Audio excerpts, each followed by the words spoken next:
Siz cheksiz osmonga termulasiz. Bir savol bor. Agar siz hozir osmonga tikilib turgan bo'lsangiz, balki kimdir boshqa sayyorada, boshqa olamda, shu lahzalarda xuddi siz kabi osmonga qarayotgandir. O'ylab ko'ring, nega biz butun koinotda yolg'iz bo'lishimiz kerak? Assalomu alaykum. Uzoq tanaffusdan so'ng biz yana qaytdik. Bugun sizga barchamiz bilgan va hali hech kim javob topa olmagan eng ulkan jumbo haqida so'zlab beramiz. Koinot nihoyatda ulkan, lekin bizdan boshqa hech kim yo'qmi? Bugun videoda sizni sirli sayohat kutmoqda. Agar tayyor bo'lsangiz, boshladik.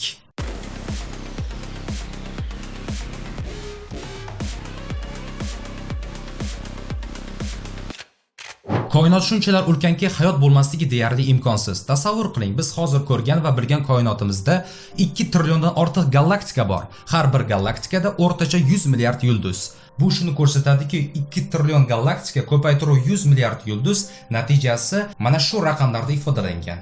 Oddiy qilib aytadigan bo'lsak, agar har bir qum donachasi bitta yulduz bo'lsa, butun yer yuzidagi barcha sahrolar va plyajlardagi qumdan ham ko'p miqdorda yulduz bor. Bu raqamni tasavvur qilish juda qiyin. Shunga qaramay, bu raqamlar faqat kuzatiladigan koinotdagi hisob taxminlar xolos. Bu 208 trillion yulduzning har bir atrofida bir nechtadan sayyoralar bo'lishi mumkinligi esa naqadar katta raqamlarni keltirib chiqarishi aqlni shoshirib qo'yadi. Koinotdagi sayyoralar soni haqida aniq raqam berish qiyin bo'lsa-da, umumiy hisob-kitoblar, agar har bir yulduz atrofida bitta sayyora mavjud deb hisoblasak, koinotdagi sayyoralar soni ham yulduzlar soniga yaqin bo'ladi.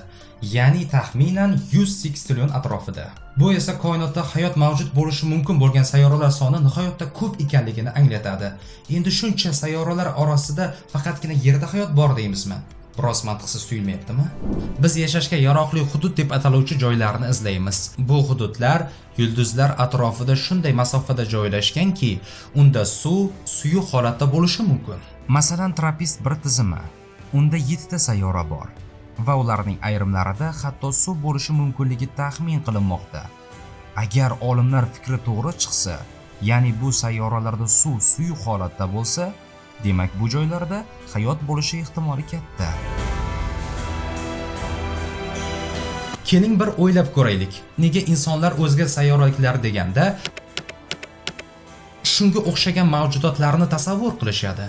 Bunga sabab 20-asrning o'rtalaridan boshlab, ayniqsa 1947-yildagi Roswell hodisasi va undan keyingi yillarda Gollivud filmlari, komikslar va televizion ko'rsatuvlar orqali alien obrazi keng tarqaladi. Bu obraz odatda katta ko'zli, kulrang yoki yashil rangli, insonsimon, ammo begona ko'rinishga ega mavjudot sifatida tasvirlanadi.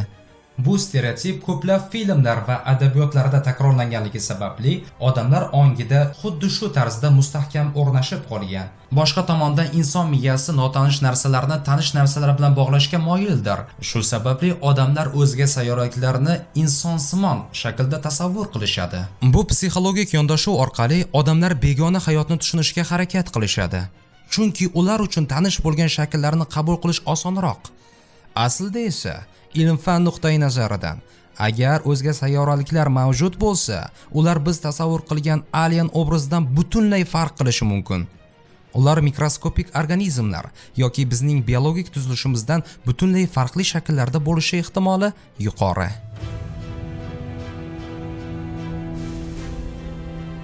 Xo'p, agar o'zga sayyoraliklar ham inson kabi ongli mavjudot bo'lsa, ular bilan aloqa qanday bo'ladi? Shubhasiz, bu tariximizdagi eng olamshumul voqea bo'ladi. Lekin biz do'st yoki dushman bilan uchrashayotganimizni bilmaymiz. Rivojlangan sivilizatsiya bizga yordam berishi yoki bizni o'z maqsadlari yo'lida ishlatishi mumkin. Umuman olganda, tariximizda bir sivilizatsiya boshqasiga duch kelganda nimalar bo'lgan? Masalan, Kristofer Kolumb Amerikani kashf etganda mahalliy aholi uchun bu nimalarga olib kelgan edi? Biz ularni yoki ular bizni topganida xuddi shunga o'xshagan holat sodir bo'lishi mumkin. Bu uchrashuvda kimdir Kolumb rolda yoki kim Amerikadagi qabila rolda bo'lishi bu juda bir bahsli masala. Agar koinotda ularning bo'lishi ehtimoli katta ekan, u holda nega ular bilan hali uchrashmadik? 1950-yilda fizik Enrico Fermi shunday savol bergan. Agar koinotda hayot juda keng tarqalgan bo'lsa, nega biz hali hech kim bilan aloqa o'rnata olmadik? Javob berishga urinib ko'ramiz. Balki biz noto'g'ri signalni qidiryapmiz. Ehtimol ular radio signallar emas, balki kvant va gravitatsion to'lqinlar orqali aloqa qilayotgandir. Yoki ular bizni ko'rishmoqda, lekin befarq. Balki biz ularga qiziq emas, xuddi biz chumolilarga befarq bo'lganimiz kabi. Yana bir qarash, hayot bor, lekin u rivojlanmagan. Biz odatda hayotda faqat texnologik sivilizatsiyalarni tushunamiz. Balki ular hali biz bilan aloqa qilish darajasiga yetib ulgurmagan organizmlar bo'lishi mumkin, yoki biz rezervatsiyadamiz. Hayvonot bog'i gipotezasiga ko'ra, bizni kuzatayotgan kuchli sivilizatsiya mavjud, lekin ular biz bilan muloqot qilishmaydi. Yoki sivilizatsiyalar juda qisqa umr ko'radi. Ehtimol aqlli hayot o'zini yo'q qilishga moyildir. Urushlar, resurslar tugashi yoki texnologik falokatlar tufayli. Ular mavjud bo'lishi mumkin, lekin juda qisqa vaqt ichida yo'q bo'lib ketishadi va biz ularga duch kelishga ulgurmaymiz. Yoki biz hali juda yoshmiz, koinot milliardlab yoshda, insoniyat esa atigi bir necha ming yillik tarixga ega. Balki sivilizatsiyalar orasidagi vaqt tafovuti juda kattadir. Ular allaqachon bu hududdan ko'chib ketishgan yoki hali kelmagan bo'lishlari mumkin. Ehtimol ular butunlay boshqa shaklda, hayot nafaqat biz bilgan biologik shakllarda bo'lishi mumkin, balki energiyadan yoki boshqa o'lchamlardan iborat bo'lib, biz ularni hatto sezmayotgandirmiz. Va nihoyat, ehtimol biz yolg'izmiz. Ehtimol yer hayoti koinotdagi hayotning yagona va g'oyat noyob namunasi. Bu fikr qo'rqinchli, ammo ular topilmas ekan, buni inkor etib bo'lmaydi. Lekin ba'zi dalillar va faktlar shuni ko'rsatadiki, biz yolg'iz emasmiz. 2017-yilda koinotdan o'tgan g'alati obyekt. Ba'zi olimlar uni sun'iy kelib chiqishga ega deb hisoblashadi. Bu mavzuda ajoyib bir videomiz bor. Ko'rib qo'yishingizni tavsiya qilamiz. Video esa havola ortida. Wow signali. 1977-yilda SETI juda kuchli signalni qabul qilgan. Lekin uning manbasi hanuzgacha noma'lum. Pentagonning UFO videolari AQSh harbiy uchuvchilari noma'lum uchar jismlarni kuzatgan va bu tasvirlar rasmiy hujjatlashtirilgan. Bundan tashqari, Qalampurus saytida olimlar yerdan tashqaridagi hayotning eng asosiy dalillarini topdi degan maqolaga ko'zim tushdi. Buyuk Britaniyaning Cambridge universiteti olimlari jamoasi yerdan tashqarida hayot mavjudligiga oid dalillarni aniqladi. Bu dalillar K218b egzoplanetasi atmosferasida mavjud bo'lgan organik birikmalarda mujassam. Ushbu sayyora Arslon yulduz turkumida joylashgan bo'lib, Yerdan 124 yorug'lik yili uzoqlikda joylashgan.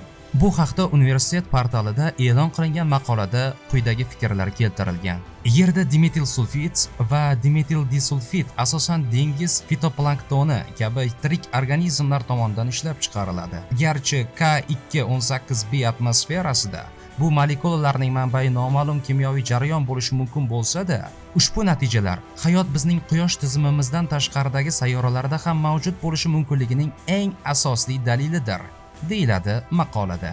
2023-yilda NASAning James Webb teleskopi K218b atmosferasida metan va karbonat angidrid mavjudligini aniqlagan.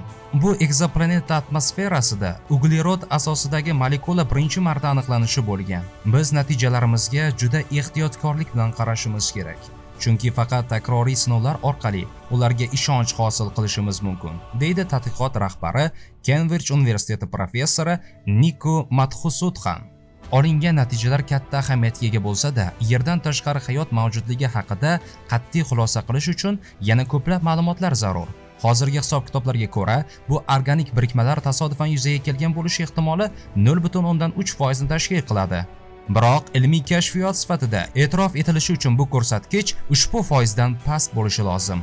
K218b sayyorasi Yerga nisbatan 2.6 baravar katta va 8.6 baravar og'irroq bo'lib, mutaxassislar u okean bilan qoplangan bo'lishi mumkin degan taxminda. Balki yodingizga Interstellar filmi kelgan bo'lishi mumkin. Sayyoraning harorati Yer sharoitiga yaqin, biroq u shu qadar tez aylanadiki, undagi 1 yil atigi 33 kun davom etadi. Bir muncha vaqt oldin xalqaro olimlar guruhi HD 2794D egzosayyorasining kashf etilganini va uning yashashga yaroqli bo'lish ehtimolini tasdiqlagandi. Bugun biz ko'p narsalarni muhokama qildik, lekin bir jumboq qoldi.